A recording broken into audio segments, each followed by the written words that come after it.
ചോറിൻ്റെ കൂടെ ഇത്രയും ടേസ്റ്റുള്ളൊരു കറി നിങ്ങൾ കഴിച്ചിട്ടുണ്ടോ? എന്നാൽ ഒരു അടിപൊളി ചെമ്മീൻ കറിയുടെ റെസിപ്പി ആയിട്ടാണ് ഇന്ന് വന്നിട്ടുള്ളത്. ഇതിനായി ഒരു മീഡിയം സൈസിലുള്ള സവാളയാണ് എടുത്തിട്ടുള്ളത്. ഇതിനെ ചെറുതായി ഒന്ന് കട്ട് ചെയ്തെടുക്കാം, ഇതേപോലെ കേട്ടോ. ശേഷം അതിലേക്ക് ഒരു മീഡിയം സൈസിലുള്ള തക്കാളി കൂടി എടുക്കുന്നുണ്ട്. അതിനെ ഇതുപോലെ തന്നെ ചെറുതാക്കി അരിഞ്ഞെടുക്കാം.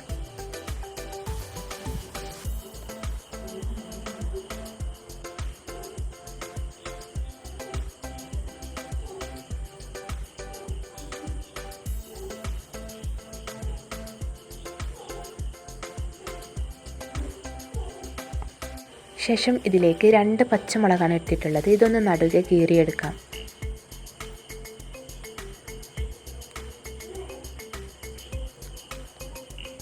ശേഷം ഇടിമുട്ടി എടുത്തിട്ടുണ്ട്. നിങ്ങളുടെ നാട്ടിലൊക്കെ എന്താ പറയാമെന്ന് നമുക്കറിയില്ല, കമൻറ്റ് ചെയ്യുന്നുണ്ട് കേട്ടോ.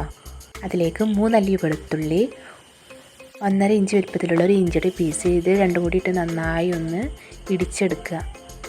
ശേഷം ഒരു ബൗളിലേക്ക് നെല്ലിക്ക വലുപ്പത്തിലുള്ള വാളംപുളിയാണ് എടുത്തിട്ടുള്ളത്. അതിലേക്ക് വെള്ളം ഒഴിച്ചിട്ട് കുറച്ച് നേരം സോക്ക് ചെയ്യാൻ വെക്കുക.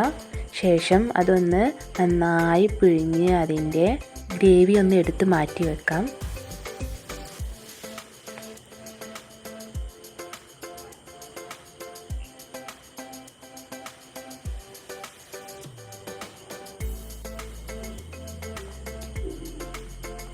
നമ്മൾ ഈ മീൻകറി ഉണ്ടാക്കാൻ പോകുന്നത് മൺചട്ടിയിലാണ്.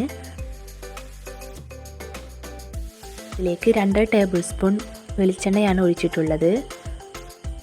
എണ്ണ ചൂടായി വരുന്ന ടൈമിൽ 1/4 ടീസ്പൂൺ ഉലുവ ഒന്ന് പൊട്ടിച്ചെടുക്കുക. ശേഷം അതിലേക്ക് മീഡിയം സൈസിലുള്ള ഒരു സവാള ഇട്ട് കൊടുക്കുക. ശേഷം അതിലേക്ക് ആവശ്യത്തിനുള്ള ഉപ്പും ഇട്ട് നന്നായി ഒന്ന് വഴറ്റിയെടുക്കുക.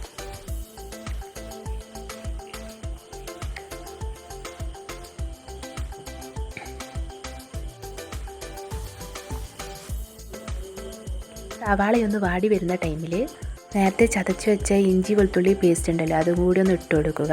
അതിലേക്ക് പച്ചമുളക് കീറിയതും ഇട്ട് കൊടുത്ത് നന്നായി ഒന്ന് മിക്സ് ചെയ്തെടുക്കുക. ഇതിൻ്റെ പച്ചമണം ഒന്ന് മാറി വരുന്ന ടൈമിൽ തക്കാളിയും കൂടി ഇട്ട് നന്നായി ഒന്ന് വഴറ്റിയെടുക്കാം. തക്കാളി ഉടയുന്നത് വരെ ഒന്ന് വഴറ്റിയെടുക്കാം.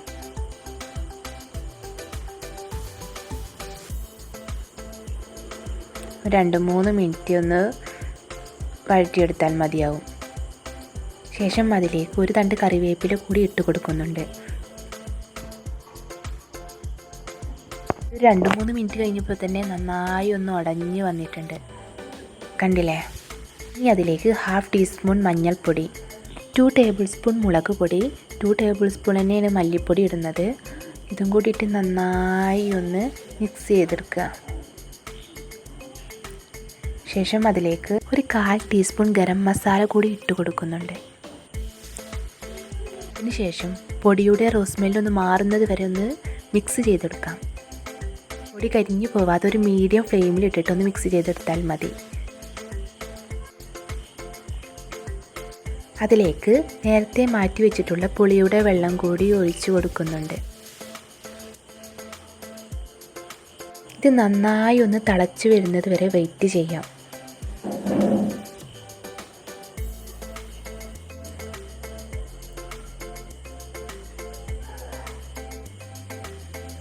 അപ്പോൾ നമ്മൾ തിളങ്ങനെ വന്നുകൊണ്ടിരിക്കുന്നുണ്ട്. അതിൻ്റെ ഇടയിൽ നമ്മൾ നന്നായി ഇളക്കി കൊടുക്കുന്നുണ്ട് കേട്ടോ.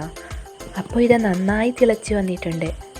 ഈ കറി ഒന്ന് വറ്റി വരുന്നത് വരെ വെയിറ്റ് ചെയ്യാം.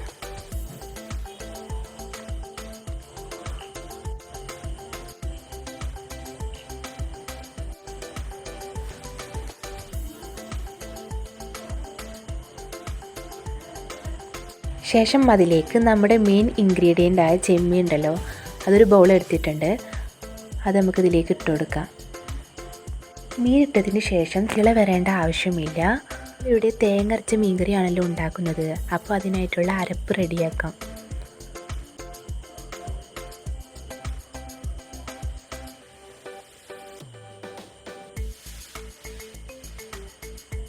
അപ്പോൾ അതിനായിട്ട് അരമുറി തേങ്ങയാണ് എടുത്തിട്ടുള്ളത്.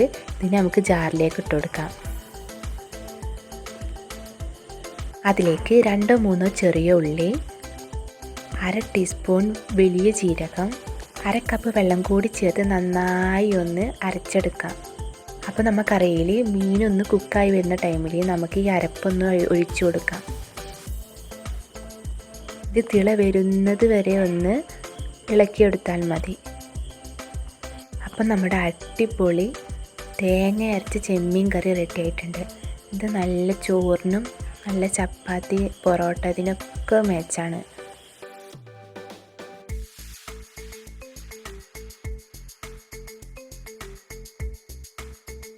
അപ്പോൾ എല്ലാവരും നാളെ തന്നെ വീട്ടിലുണ്ടാക്കി നോക്കണം.